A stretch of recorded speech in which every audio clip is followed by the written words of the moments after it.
যখন আপনার পিছনে কেউ লাগে তখন আপনারও উচিত তারে কিছু শিক্ষা দেওয়া। সমাজে কিছু কিছু শ্রেষ্ঠ মানুষ আছে না, যে অন্যের পিছনে সবসময় লাগে থাকবে, যে আপনার আত্মীয় না, স্বজন না, কেউ না, কিছু না, কিন্তু আপনারা দেখলেই তার অহংকার আসবে, তারে দেখলে আপনার হিংসা আসবে। কেন রে ভাই, তোর এত হিংসা কোথার থেকে আসে? যাই হোক, যারে আপনি হিংসা করেন আবার তার দিয়েই আপনি কি করেন, তার ছবি ইউজ করে আপনি আইডি চালান। মানে কি পরিমাণে তার পিছনে লাগতে পারেন, মানে কি পরিমাণে হিংসা মানুষের মধ্যে থাকলে একজনের পিছনে লাগে। তো যাই হোক, হ্যালো গাইজ, আপনারা সবাই কেমন আছেন? আজকে আমি কোথায় যাচ্ছি, কেন যাচ্ছি, আপনি পুরো ভিডিওটা দেখলে বুঝতে পারবেন। তো আজকে আমি যাচ্ছিলাম পুলিশ স্টেশনে। তো আমি কেন থানায় যাচ্ছিলাম, থানায় গিয়ে কি করলাম, সব কিছুই দেখতে পাবেন। তো যাক, শুরু করা যাক যে আমি কি করলাম, কি থেকে শুরু করলাম, সব কিছু আপনাদের শেয়ার করব।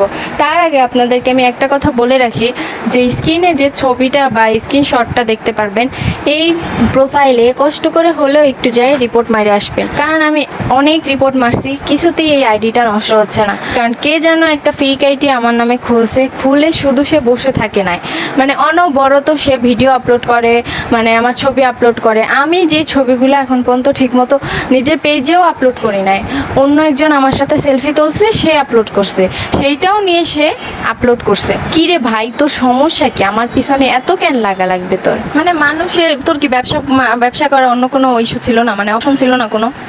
মানে আমার এই যে ছবি দিয়ে তুই ফেক আইডি খুলে মানুষের কাছে টাকা চাবি, তোর বাবা মা সব ইউজ করবি, তোর বাপ মা সব অসুস্থ, 14 গোষ্ঠী সব অসুস্থ, তাই বলে তুই টাকা নিতেছিস? আর ভাই, আমি যখন বাড়ি যাই, আমার জামাই আছে না, আমার জামাইয়ের কাছে আমি টাকা নিই না, আমি পরের কাছে দেখি সেজন্য টাকা চামো।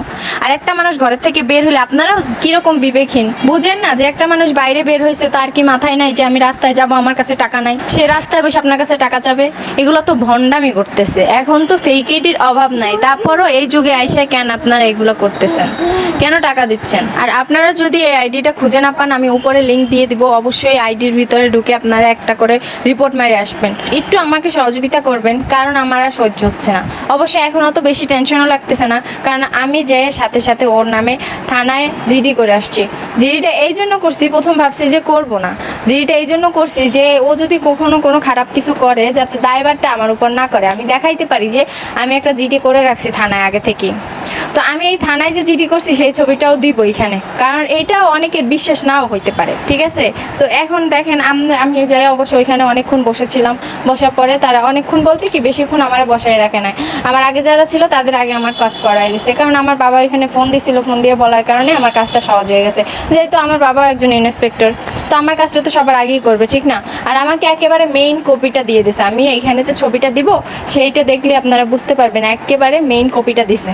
সো অনেক কথা বললাম, কেউ কিছু মনে করবেন না, একটু আমার পাশে থাকবেন। আর এই ভিডিওটা অনেক আগের, আর আইডিটা খুলছে অনেক আগে, যেহেতু আইডিটা খুলছে তখন আমি এই আইডিটা মানে জানতাম না, খুলছে নভেম্বরে 2023 সালে। তো 2023 সালে খুলছে, আমি জানছি কিছুদিন হয়েছে। তো এখন পর্যন্ত সে এত পরিমাণে জ্বালাচ্ছে যে সহ্য করার মতো হয় না, তাই জন্য এই ভিডিওটা আজকে পোস্ট করলাম।